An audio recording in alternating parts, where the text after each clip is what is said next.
I'm not a professional artist, obviously. I'm not even out of high school, but art has been my passion. I've been here in the Crossing for a really long time.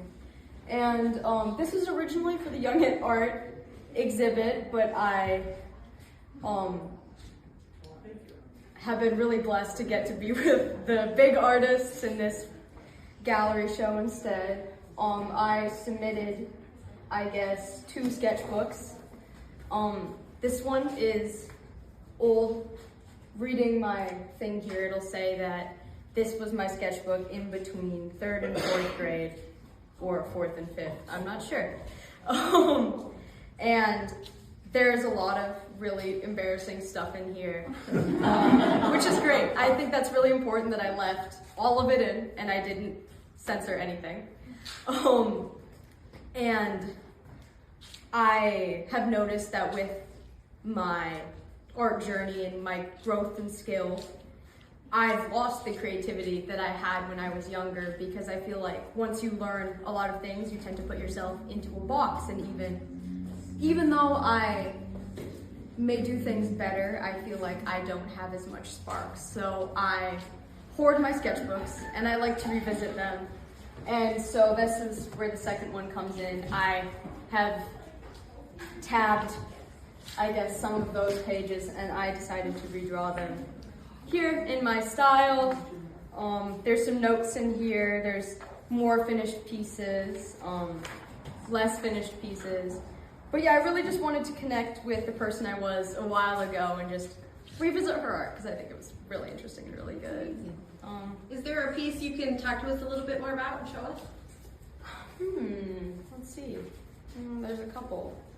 I guess I'll find a comparison. I think I will go with the one that kind of got away from me when I was working on it in the sketchbook. So this is the original drawing. She's very cute. Want to show folks that way? Oh yeah, sorry. Show them a class.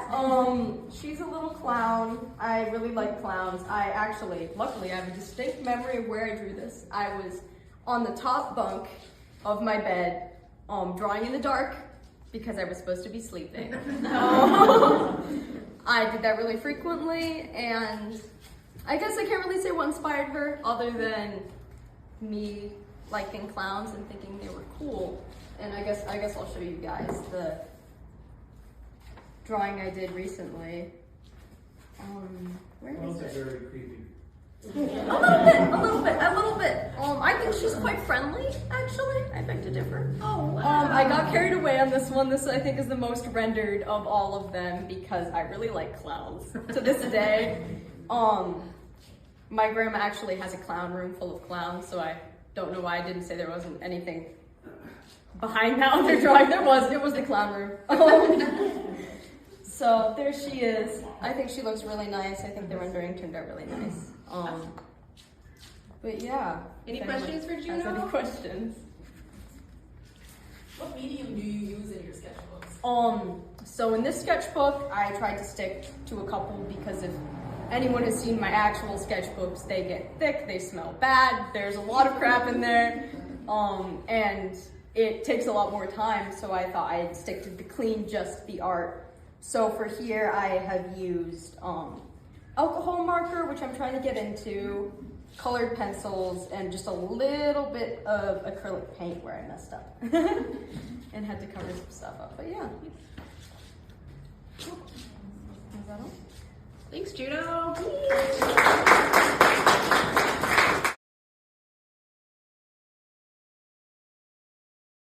Hi, I'm Amber Mackey. I'm the program manager here. This is my mom. It's a Black Witch mom.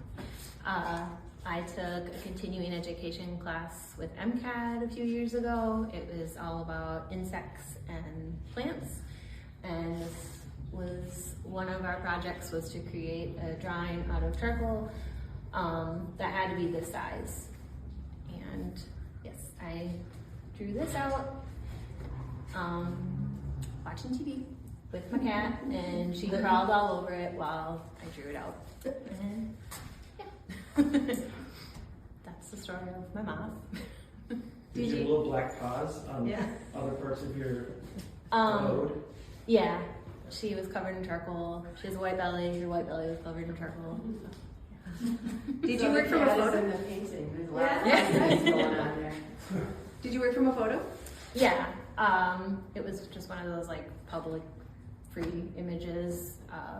We basically just had to take an insect and kind of do a close up. So I liked the moth. I kind of thought it looked a little creepy. So that's where I was going.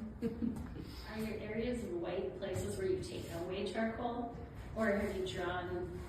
I'm seeing the larger areas kind of toward the middle, almost look like they could have been erased, but then I see white at the bottom.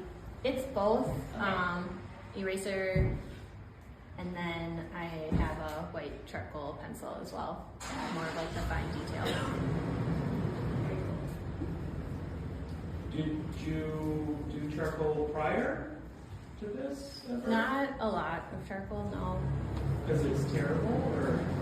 I just all the art classes I've taken, just not a lot of charcoal drawing, I guess. I've done a lot of figure drawing, but that's more with pencils, graphite pencils, and then I studied animation, so that was just a good old mechanical pencil. Yeah. Was the size of the art freeing or daunting? It was freeing once I got into it. I think once I started sketching it out, I was a little hesitant. I don't always work in this size, but it was fun once I started getting into the detail. Did you spend a lot of time with the placement? Because I think that's what really makes it work for me is how the moth is situated on that rectangle. It's a little over and, you know, it just really comes off well.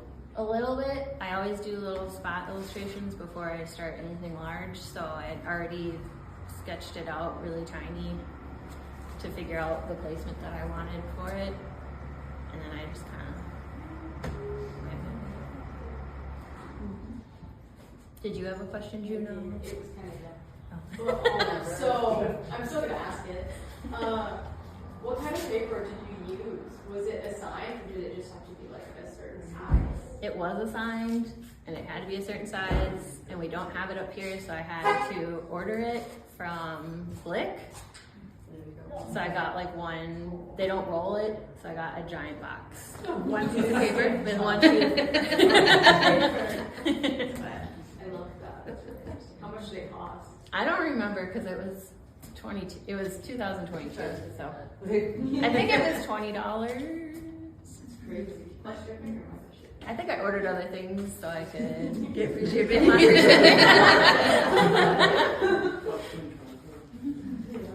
Is this piece displayed in your house then? Like, It has been rolled up since then. This is the first time it's been in a frame. yeah, in your house, or do you know where you're gonna put it? I'm kind of tired of looking at it, so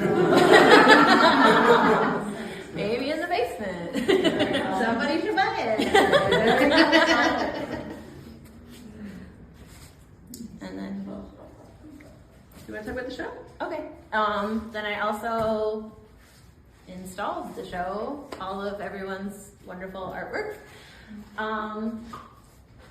It's mostly grouped by, a lot has to do with color, and then also kind of with the theme. Like if we go over here, I just thought a lot about water and movement. With where my own is, I knew without putting anything up, I wanted mine to be opposite with the color. So all of these colorful pieces and then more of just the monotone pieces. I don't know. Knowing the history or the story behind some pieces, like up here with Carol's, that kind of formed that wall.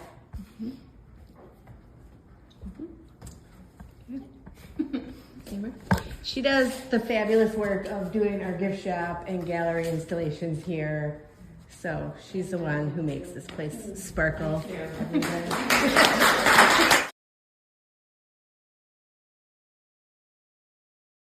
Hi, I'm Molly May, and obviously this painting right here is mine. It kind of started off more as like a study piece. I had actually done a sketch similar to this and decided I wanted to bring it to canvas and paint instead of working in black and white.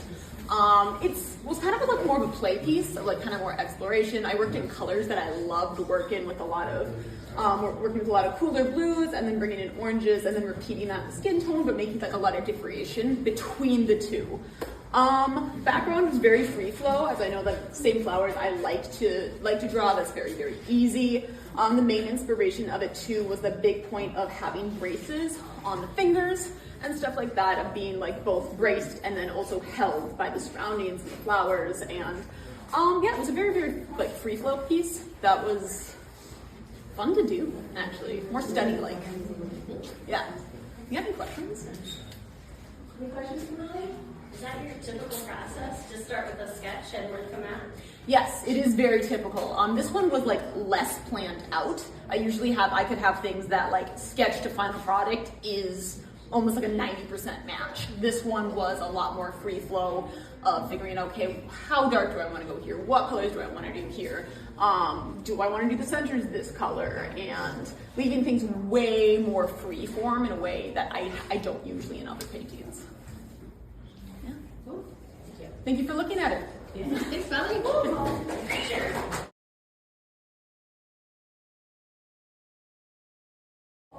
I'm Karen DeVries. I am sort of related to Jennifer and her husband a little bit. I am a quilter, and about 12 or 13 years ago I joined a Farber art group, and I learned how to dye fabric and do other kinds of printing on fabric and so on.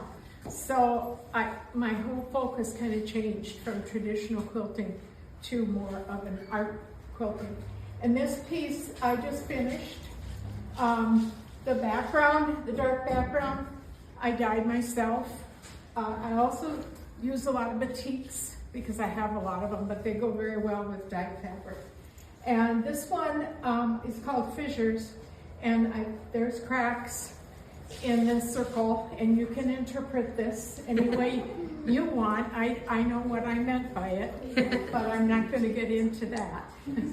So that's a fairly recent piece. And then this little piece up here is birches, and it's birches 3. I have done a series now of 5 birches. And one of the processes I use creates really beautiful fabric that makes lovely backgrounds for scenes like this. So I use that as my inspiration. Any questions for Karen? What is batik? Pardon me? What is batik? Batik is a type of fabric that's made in Indonesia, I think mostly, but other places as well. And it's printed with what they call a chop, which is I think it's mostly made out of wood, and it's kind of like, it's etched out so it has a design. And these Indonesian people have all this fabric stretched out on the ground, and they dip the chop into hot wax, and they dip that onto the fabric, and that creates a resist. And so then they stamp that fabric all over, and then they apply the dyes, and then they wash the wax out. So if you buy batik fabric, sometimes it feels kind of stiff, and it's probably because it still has wax in it. But the effects of it are beautiful. Juno? Sorry, I'm raising my hand. Still in school. What would you say is your favorite colors to work with when you dye? Oh, well, I think the jewel colors come out beautifully. It's harder to do more of the natural colors, the autumn colors, but when you are working with like fuchsia and cobalt blue and some of that part of the color wheel, you get some gorgeous fabrics. They aren't necessarily my favorite colors overall, but they turn out well when you're dyeing. Thanks, Karen. She does all the other dyed pieces around here. So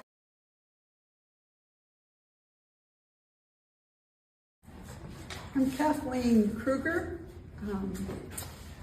I work in a lot of different things. I love to experiment with different things, and I love texture.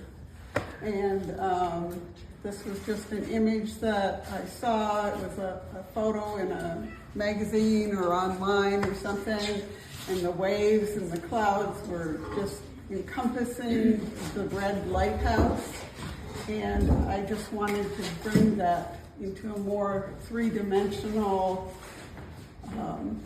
make you want to touch it type of thing. So I use modeling paste on this, and I also love to work with crackle paste and backgrounds, just creating a unique look to that.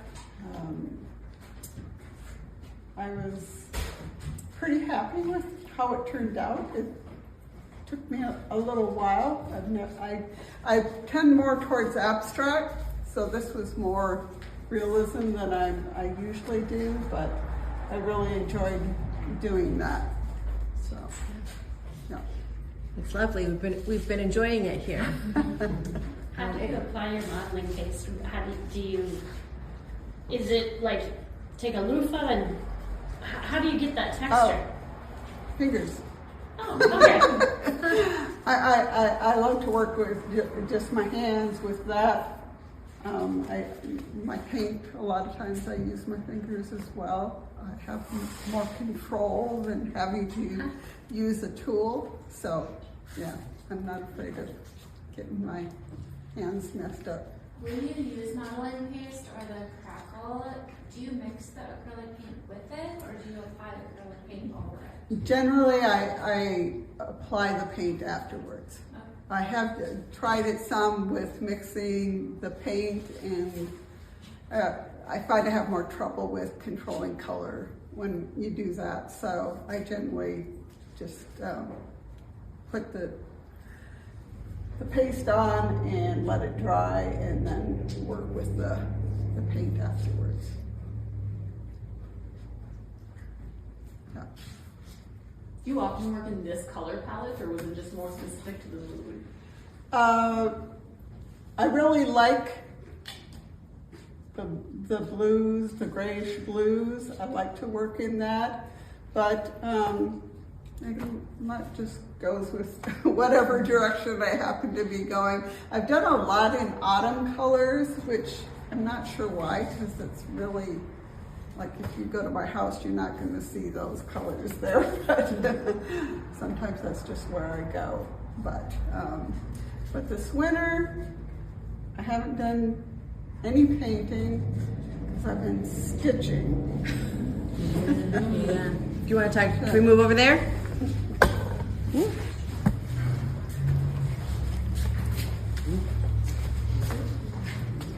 And so that's particularly on denim, it's a lot of what I've been doing. And it was interesting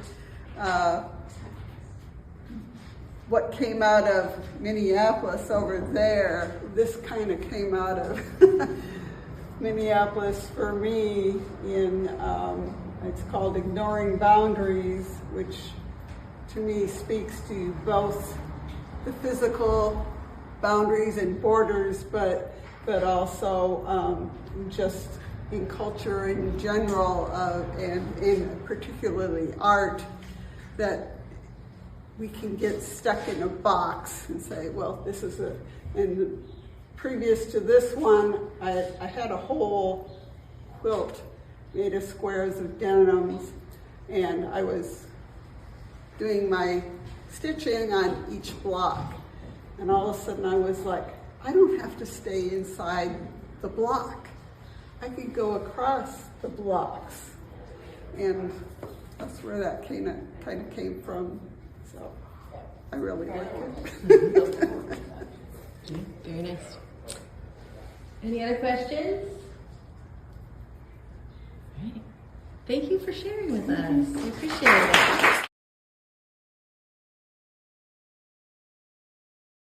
I'm Carol Lang, and I'm a quilter and kind of moved into some quilting art.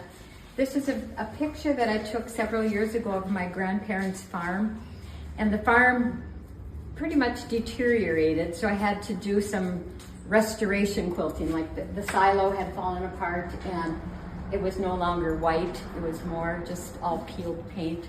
So I found out last summer that the farm had been sold and all the buildings were torn down and it was sold into lots. So I thought it was about time to put stitch into fabric and recreate the farm in quilting.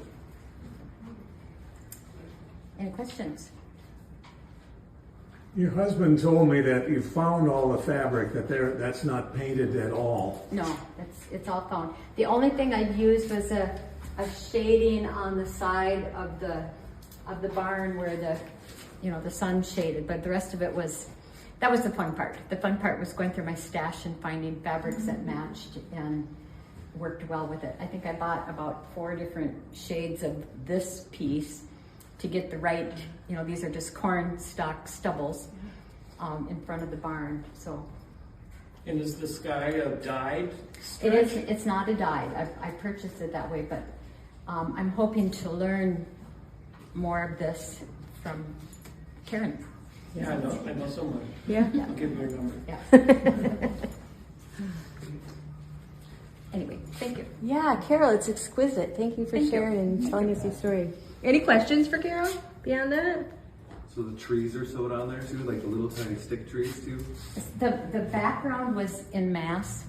Okay. And then the foreground, I added some so that you could see detail in the front and the thickness in the back.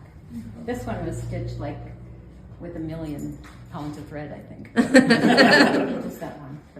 How long does something like that take you? I don't know because, it has a process. I enlarged a picture and then created templates from the picture and then started auditioning fabric. And so that probably took the longest, was go through all of my stash and find fabrics. But hours wise, I don't know, 40, 50 hours, I suppose. Okay. Yeah.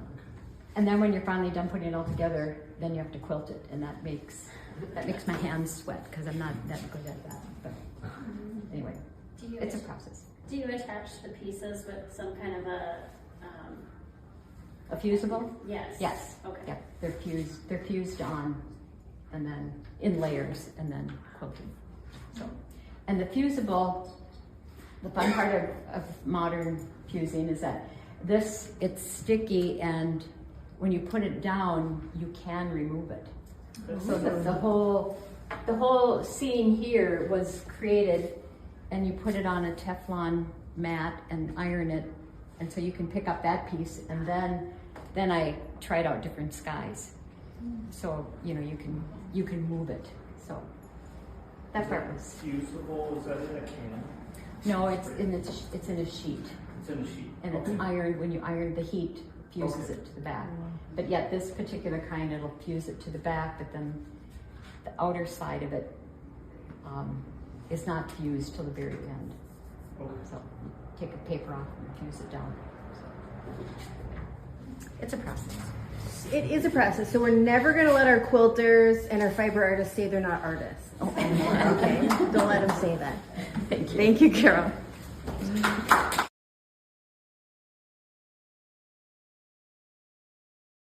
My name is Katie Yenter, and these are the 2 pieces that I did for this. Sorry, everyone on this side of the room, you can't see them, but you could look there. The way that I work, it says watercolor, acrylic, and ink, but most of what I do is watercolor. That is what I first paint with. And acrylic is sort of an afterthought that I come in with. Sometimes before the ink, sometimes after. But I sort of paint a piece and then go in and find where there's different definitions that I see or different things that I see that stand out and try to ink around them. And it kind of becomes its own piece as I work with it. So these 2 pieces I was working on at the beginning of January of this year. So I was kind of processing a lot of what was going on, which you might not be able to tell from looking, think all these bright, happy colors, which sometimes that's just how I process things. Is sometimes bright colors come out even though things that I'm processing through are maybe not bright and cheery. So, yeah. Any questions? So you're using watercolor on a canvas, is that correct? It's Yep. not as traditional of an application. Had you used watercolor on paper prior to the canvas? And can you talk a little bit about the difference there and why you settled on that medium? I started working first with paper, which obviously would be more natural the way we would do in it. You know, depending on the paper, absorbs differently. I don't even remember when I started working on canvas exactly, but probably a year or so in, thought, oh, I should try this. And read, like, don't use regular canvas for watercolors. And then I thought, all right, I'll try it, see what happens. And, you know, sometimes I have to go over it quite a few times to get, you know, sometimes there's places that want to resist the watercolor and it doesn't quite stay. But it also helps give me a lot of variation in color that I love, because some places absorb it a little bit more than others. That might be because I don't use super expensive canvases. But I really like kind of the feel that it is to work with the watercolor. I like the freedom that it gives and the fact that it sort of moves on its own and you can't always control what it's going to do. So some of my favorite things are when one spot of color completely goes into the other colors, which you can see a lot in these paintings where the colors are mixed. I didn't intentionally, you know, plan to put green here and then some green over here. A lot of times it's just where it flowed in the process. I don't know if that answered your question. And then you varnish over it? I used to, and I don't anymore because I found that it made everything darker. It kind of dulled the colors and kind of made the ink blur a little bit, even though it's supposed to be water resistant. It sort of blurred, so I've been not varnishing them. Any other questions? Yeah. Would you say that a lot of your work, like you mentioned, that those are things that help you kind of process? Is that typical that that's kind of how you process things, or do you just pick up a canvas anytime? Both. Okay. Yes, I pick up a canvas anytime and just start painting, but a lot of times it's sort of the background of what's going on that I'm processing around. I listen to audiobooks a lot while I'm painting, and you know, that plays into it a lot as well, what I'm learning about. But sometimes I just pick it up and have nothing I think I'm processing. Any other questions for Katie? Thank you, Katie.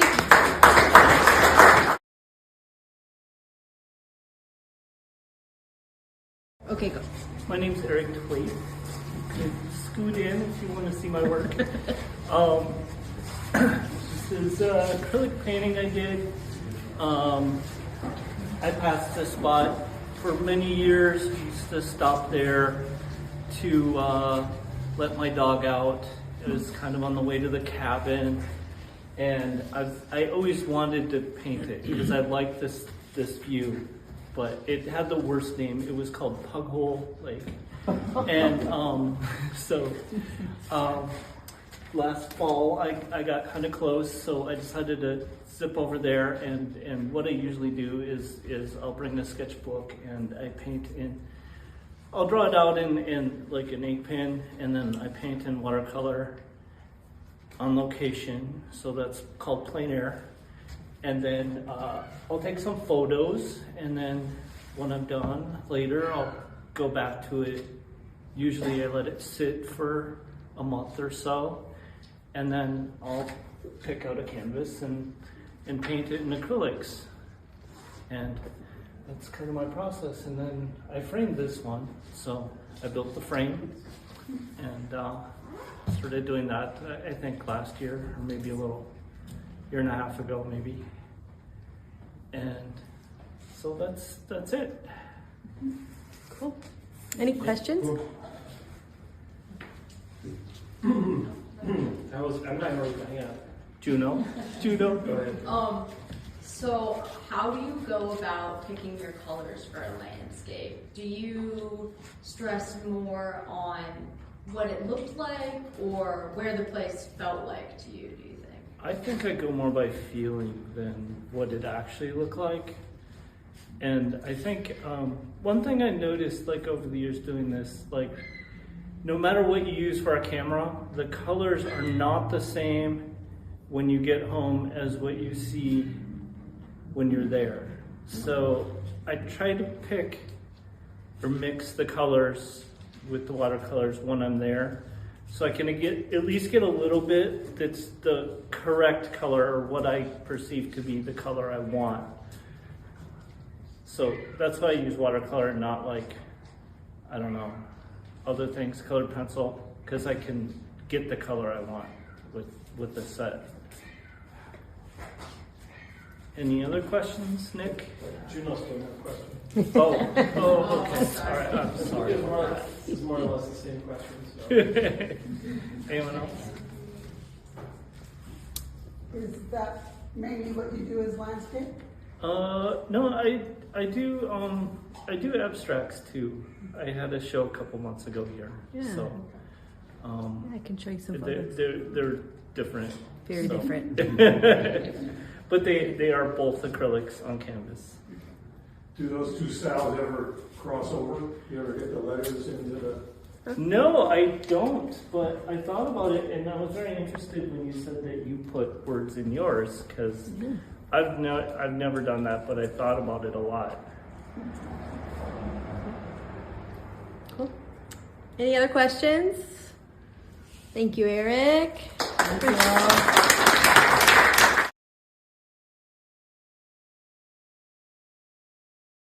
I'm Nick DeVries. These are some of my brown and tan pots. I used to make these really nice green and blue and yellow pots, and now I make these dumpy brown ones. This one's wrong. That one should go like that. Yeah, geez, Amber. Sorry. This is a little grouping of some pots that were fired last year in a friend of mine's kiln out in Stoughton, Wisconsin, east of Madison. I for the last, 15 years or a little bit before the last few years, I was pretty kind of locked in, had my little studio life. I'd make my pots, I'd put them in my big toaster. They'd get really hot. They turn out beautiful and blue and green and brown and tan. But the last few years I've become a little more of an itinerant potter. I've been traveling this state, Wisconsin, and doing some more wood firing.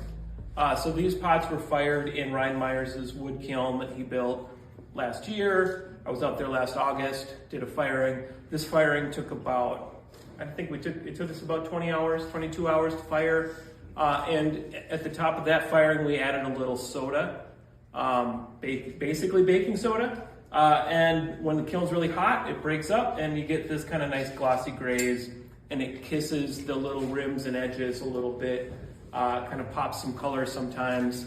What we call in the pottery world a little bit of juice. So these have a little bit of juice on them, even though they kind of blend in here to this white wall. It is an exploration in a new firing for me, and it's kind of the place that I'm headed. I'm going down tomorrow to unload a kiln in Kimball with Maine Prairie Studio. Some of you might know Megan and JD. They've been in the Cup Show a couple of years now, maybe all three. They run a studio down in Kimball. They've got a couple of wood kilns, and we fired their kiln, the Rocinante, last weekend. So that's been cooling, and I'm heading down there to unload with them. So I'm in a bit of a liminal space, kind of an in-between when maybe I will have my own wood kiln. But for now, I'm doing this really inefficient thing where I'm traveling all over firing with other people rather than staying home and, putting little pots in my kiln. So, not a lot to say about these besides, they're part of this recent journey. A lot of what you see here is just raw clay or slip. I guess these two do have glaze on them, this kind of whitish glaze here. This is just raw clay back here. In a wood kiln, what's going on is during the wood firing, ash is spreading through the kiln. Different places get different amount of ash depending on the flow and the flame and how the air and the heat travels through the kiln. And then at a certain temperature, that ash melts and fluxes because it is basically a flux. It is an agent that likes to melt. And then a lot of what's in wood is potassium. So we talk about, you got pot of ash, you might throw it in your garden, you might dig some of that out of a fire pit. Well, that's potassium that you're adding into that garden, and that's what's hanging out on these pots and then melting and fusing into glass, basically. And then we throw in the soda because we're kind of cheaters in this kiln to get that juice. So, and that sodium is another very important flux in ceramics. Potassium and sodium are, now I'm getting way into the weeds, but two of our main alkali metal fluxes. So they're metals and they flux and they melt and they do cool things. So, any questions on these dumpy little pots? Juno. So I noticed when I came in here earlier this Thursday that they look really different. They look a lot less organic from some of your earlier works, right? All the green and blue pots that my mom has. Was that intentional? Are you moving away from kind of that nature look with this new foray into wood fire kiln, or was this just like you felt like it? Yeah, I mean that's it's partly the finish, right? Those blues and greens, they really draw us into that kind of natural world. Mm-hmm. The textures in some of those pots too. These are a little more of the sort of linear ridged sensibility here. So there's both of those things driving away from that kind of calm, serene kind of I'm walking in the woods, looking at the pond kind of feel you might get from some of my earlier work. One of the things that's really easy to get in a wood kiln is brown. So here's some brown or tan. I will be working my way back towards that color palette, but it is a conscious sort of break. Part in the glazing of that work is laborious, and it's a lot of layering and spraying, a lot of color and oxides, a lot of chemistry going on to get those surfaces. And I'm really interested in trading a lot of that. Basically, I put a spray mask on and I stand in front of a spray booth for hours, and I'm trading that for hanging out with awesome folks, chopping wood and throwing it into a wood kiln. So maybe not the best like mid-career shift as I'm aging into, maybe doing a lot of moving and splitting and hauling wood around, but it's the trade I'm really looking forward now. So a lot more just letting the clay be clay, letting the slips and the colors and those oxides interact with that flame, and kind of letting go of that color. So are you choosing community over technique? Yeah, kind of. Yeah, kind of like, all right, I like huddled in my studio and I didn't talk to anybody for months at a time. And now going out, wood kilns necessitate community. You just can't, there are some styles that you can fire yourself, but that's even still very hard. It's like 14 hours of stoking. It's different than 14 hours of turning the gas heat up on a gas kiln, right? Or a 14-hour electric firing, you just punch some numbers, hit start, and walk away. So yeah, and then I'm hoping to, probably not this year, hopefully next year, have a wood kiln built on my property. Hopefully then it just sort of the gravity of a wood kiln brings people to you, and then I can grab their labor. If you want to see it, you can help. Are you going to still keep firing your green and blue pots from your electric kiln? I will keep firing those green and blue pots after a quiet little break.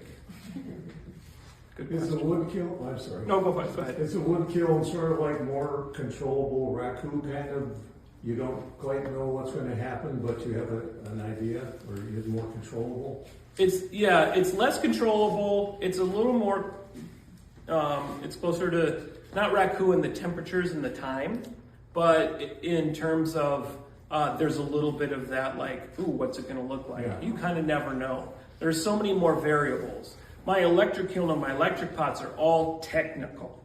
It's get my everything from the exact right perfect melting point to like the layering, to the weight, how much water is in each bucket with all the little tiny rocks that are glazed, measuring, and then just making sure that firing is perfect. Well, wood it's not controllable at all. Other than it's possible to put a bunch of wood in a kiln to burn up to get to a temperature, to melt your glazes, hopefully. Sometimes barometric pressure changes and that affects how the firing goes. Sometimes your wood you have all hardwood and usually you want a little softwood to finish it out, or vice versa. Every kiln is different. The kiln I just fired in Kimball was massively different than any of the other experiences I've had. So I learned a lot going down there. So there are even styles of kilns, little changes depending on how people want to fire. This firing here with Ryan was like a 20-hour firing. What we just did in Kimball, they started the kiln Thursday morning and we buttoned it up Sunday afternoon. So we fired it for 3.5 days, more or less, nonstop. 10-person crew, 8-hour shifts, slow progression towards maybe doing something. Hopefully getting to temperature. Any other questions? Thank you. Thanks, Nick.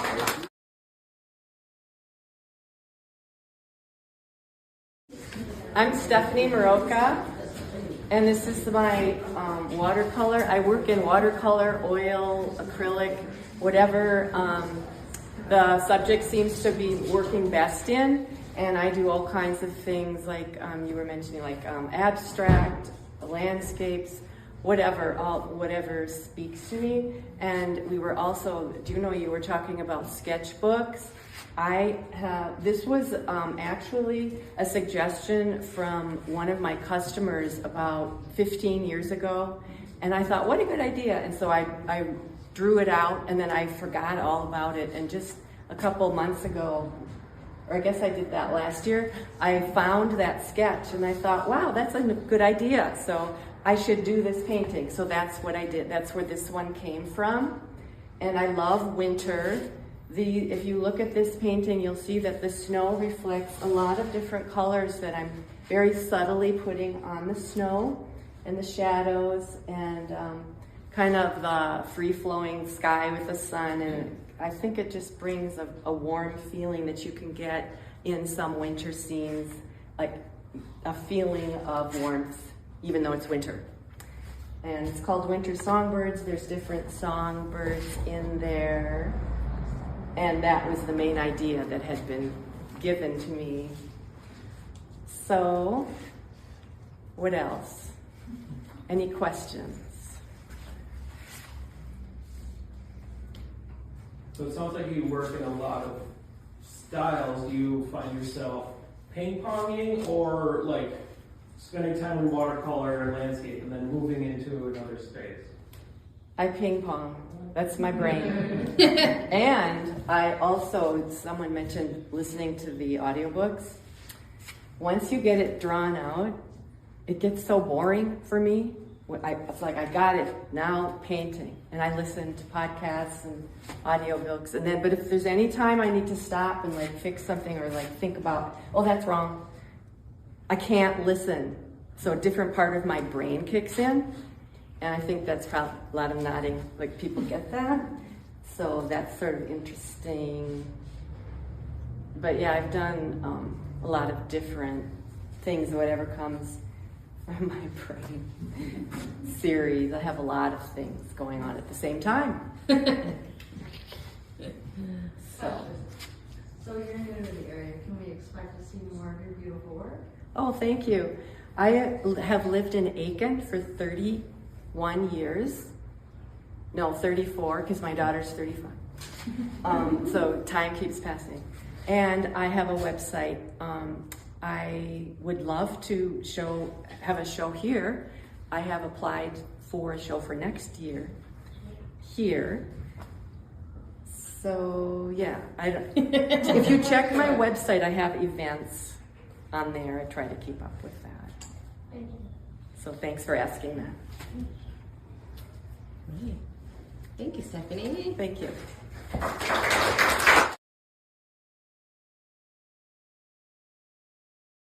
Bill Kwame did these 2 boat paintings. Retired a couple of years ago. I was an art major in college and was all abstract. And then took 45 years off basically and started painting again in the basement in the furnace room. I have great respect for you who keeps up a sketchbook, because that's all I did for 45 years. I had a sketchbook, I bring it to church and draw the backs of people's heads and backs of ears. I got really good at the backs of ears, but didn't really do any painting to speak of for 45 years. And then when we moved to, we're on Thor Lake, which nobody knows where it is, and I'm not telling. It's on the Gulf Stream. And just felt so fortunate to be where we are, and you can just look out your window or walk down to the dock and painting.